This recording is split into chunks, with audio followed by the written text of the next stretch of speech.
Hello, dear class students, and I am your science teacher आनंद मिश्रा। और आज का जो हमारा टॉपिक है, टॉपिक का नाम है difference between metals and non metals. जैसा कि आप लोग जानते हैं ये किस टॉपिक का चैप्टर है, तो चैप्टर का नाम जो है वो है materials, metals and non metals. तो उसमें ये टॉपिक है difference between metals and non metals. आज हम इसकी तीन चीज़ें हम इसको क्लासीफाई करेंगे कैरेक्टरिस्टिक्स में, मेटल्स में। तो पहला वाला है फिजिकल स्टेट, यानी फिजिकल स्टेट का मतलब होता है भौतिक अवस्था। क्या होती है? भौतिक अवस्था, ध्यान रखना है। भौतिक अवस्था हिंदी वालों के लिए है, जिससे कि उन्हें पूरा का पूरा क्लियर है। Solid except mercury is a liquid. जितनी भी फिजिकल स्टेट होती है मेटल की, वो सभी कैसे होते हैं? सॉलिड होते हैं। सॉलिड का मतलब ठोस होते हैं। लेकिन सिर्फ मरकरी होती है, वो कैसी होती है? द्रव। मरकरी का मतलब जो सिंबल होता है वो भी मैं आपको बता दूं, Hg होता है। कितना होता है? Hg। आप लोग अपने पास लिख लेना कि मरकरी जो थर्मामीटर में भरी जाती है, सिर्फ एक ऐसी मैटर है जो लिक्विड फॉर्म में होती है। सॉलिड और गैसेस, जो नॉन मेटल्स होती हैं वो सॉलिड यानी ठोस भी हो सकती हैं, गैसेस यानी गैस भी हैं, एक्सेप्ट ब्रोमीन। ब्रोमीन यानी Br जो होती है वो कैसी होती है? लिक्विड होती है। लिक्विड का मतलब क्या होता है? द्रव होता है। क्या होता है? द्रव होता है। आपको ध्यान रखना Br। अगला वाला बात कंडक्टिविटी। कंडक्टिविटी का मतलब होता है चालकता। चालकता क्या होती है? जब आप देखोगे हमारे बिजली के तार काय के बने होते हैं? मेटल्स के बने होते हैं। तो good conductors of heat and electricity except lead which is a poor conductor. Good conductor of heat का मतलब कि जो हमारे मेटल्स होते हैं वो विद्युत के और ऊष्मा के अच्छे चालक होते हैं। लेकिन जो लेड होता है, लेड भी एक मेटल है, धातु है, और लेकिन ये जो होती है वो कैसी होती है? तो चालक होती है। मेटल का बता दूं, मेटल का मतलब धातु, ध्यान रखना।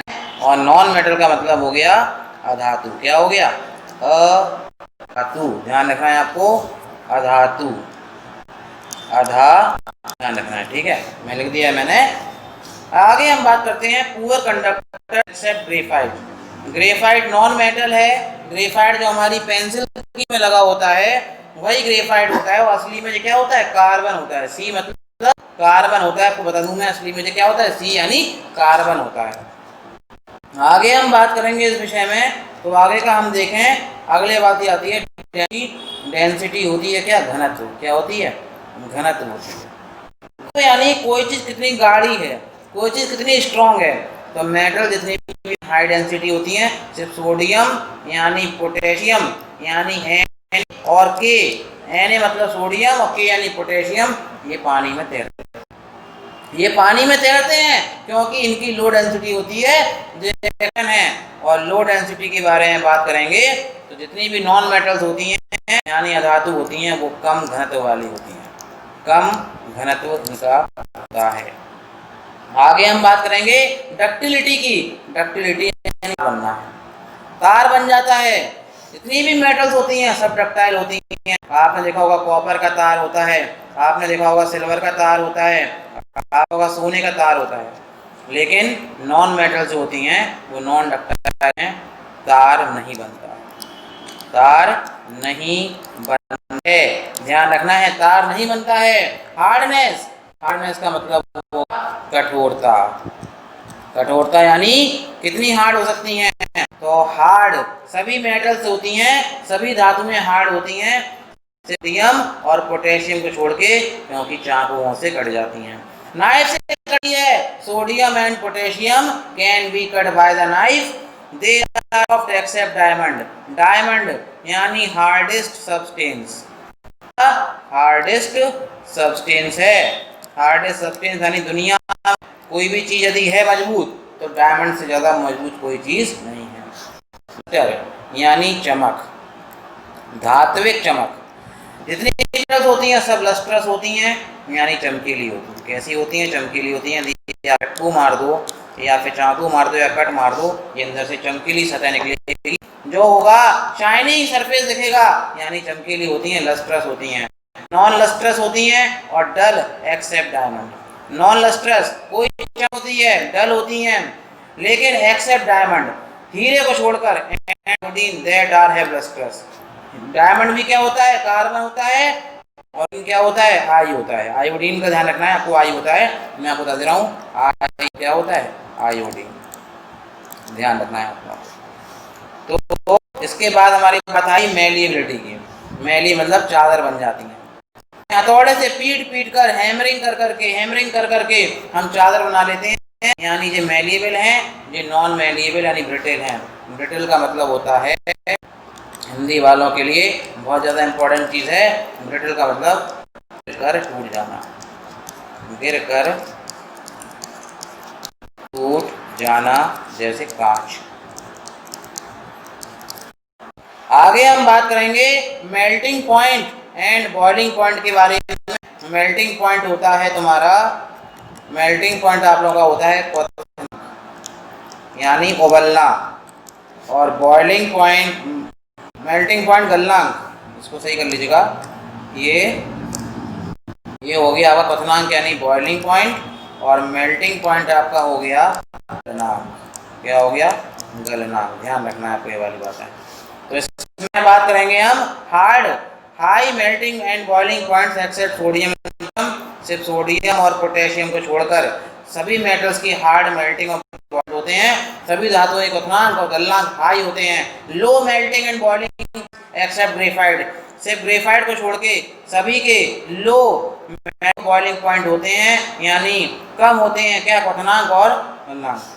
सोनोरिटी, यानी सोनोरिटी का मतलब होता है आवाज का, आवाज। कोई भी मेलोडी वो सोनोरस होती है। सोनोरस मतलब आवाज प्रोड्यूस करती है, प्रोड्यूसिंग साउंड प्रोड्यूस करती है, ध्वनि प्रोड्यूस करती है। जितनी भी नॉन मेटल्स होती हैं, धातुएं हैं, वो नॉन सोनोरस होती हैं, यानी ध्वनि प्रदर्शित नहीं करती, किसी प्रकार की ध्वनि टकराने के बाद। टेंसाइल स्ट्रेंथ, कितनी ज्यादा तनन सकती हैं? तनन सामर्थ्य के बारे में बात कर रहे हैं हम। तो हाई स्ट्रेंथ, आप मेटल्स का तार खींच के उसे और लंबा कर सकते हो, लंबा 2 टाइम्स 3 टाइम्स 4 टाइम्स 5 टाइम्स खींच सकते हो।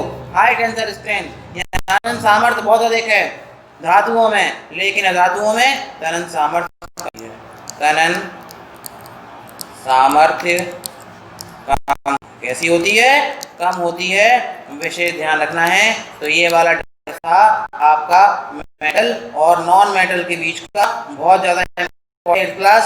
आप लोग इस वीडियो को बहुत अच्छे से देखें। अभी एक टॉपिक और है इसमें, बोर्ड में अगला देखिए टॉयलेट पेज में आ रहा है, properties metal and non metals. ये कौन सा प्रॉपर्टी है, ये कौन सा टॉपिक है, तो मैं यहाँ पे लिख के बता रहा हूँ ये कौन सा है। इस टॉपिक का नाम लिखिए chemical properties of metal and non metal.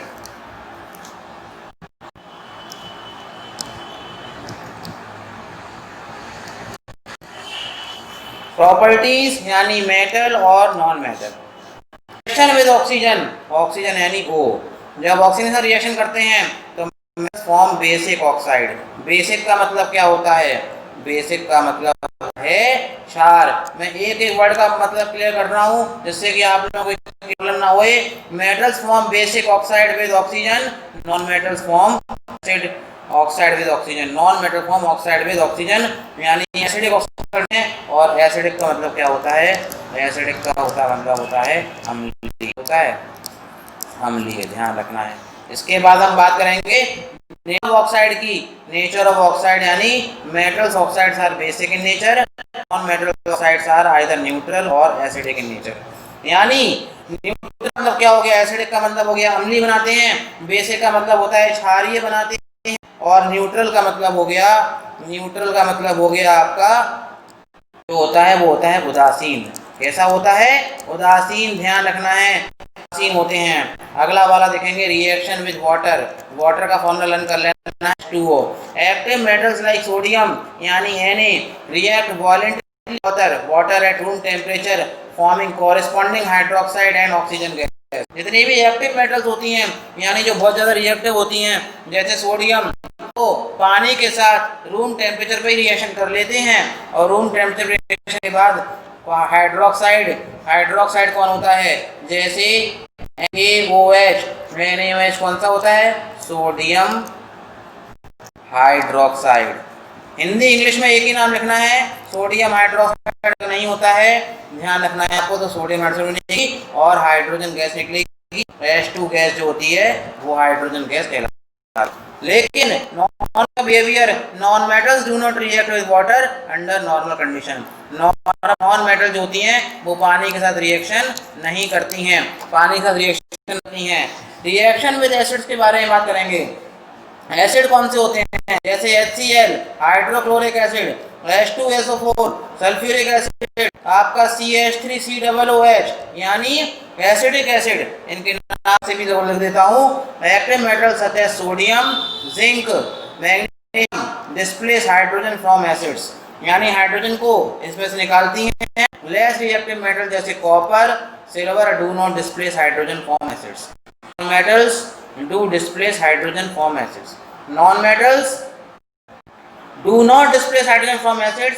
Non-metal भी ऐसा नहीं करती हैं। Non-metals जो होती हैं यानी जो अधातुएं होती हैं, अधातुएं ऐसे हाइड्रोजन को नहीं निकाल पाती हैं। अगला है रिएक्शन विद एल्कलीज, मतलब ऐसे NaOH होता है यानी क्षार। क्या होता है? क्षार। Certain metals such as zinc यानी Zn, aluminium यानी Al react with hot solution of alkali liberating hydrogen gas. Hydrogen gas निकलती है। The reaction of non-metals with alkalis are complex. जो रिएक्शन होती है मेटल्स की एल्कली के साथ वो कॉम्प्लेक्स होती हैं, यानी आपको 9th और 10th को मिलेगा, अभी पढ़ने को नहीं मिलेगी ये रिएक्शंस। डिस्प्लेसमेंट रिएक्शन, इसका नाम होता है विस्थापन अभिक्रिया। लिख लेना ये वाला, विस्थापन अभिक्रिया। विस्थापन अभिक्रिया बहुत ज़्यादा इंपॉर्टेंट। विस्थापन अभिक्रिया क्यों ज़्यादा इंपॉर्टेंट है? More active metal displaces active metals from their salt solution, जैसे A+C गिव्स आउट, ये हो जाएगा AC+B। ध्यान है। और certain more reactive non metals displace less reactive non from their solution. For example, जैसे मैं एग्जाम्पल ले रहा हूँ, chlorine bromine from bromides and iodine from iodides. Chlorine displaces bromine from bromides and iodine from iodides. जैसे example में बता रहा हूँ, जैसे हमने KCl लिया और KCl रिएक्शन हमने कैसे करा दी? हमने HBr से करा दी, तो कहना है आपको KBr बन जाएगा और आपका HCl अलग हो जाता है। तो ये रिएक्शन था, ये रिएक्शन की वीडियो। यदि इसमें कोई भी डाउट है तो वीडियो में कमेंट जरूर करें, और कोई भी दिक्कत लग रही हो तो आप उसके नीचे व्हाट्सएप कर सकते हैं। मेरा व्हाट्सएप नंबर भी मैं आप लोगों को दे देता हूँ, जिससे आप लोगों को दिक्कत होगी आप लोग मुझसे पूछ सकते हैं। हमारे चैनल को सब्सक्राइब करें। हमारे का नाम है डॉन अकेडमी, और इसमें जो भी हो आप नीचे कमेंट करें। मेरा व्हाट्सएप नंबर 9889623881 है। जो भी आपको प्रॉब्लम होगी आप मुझसे पूछ सकते हैं।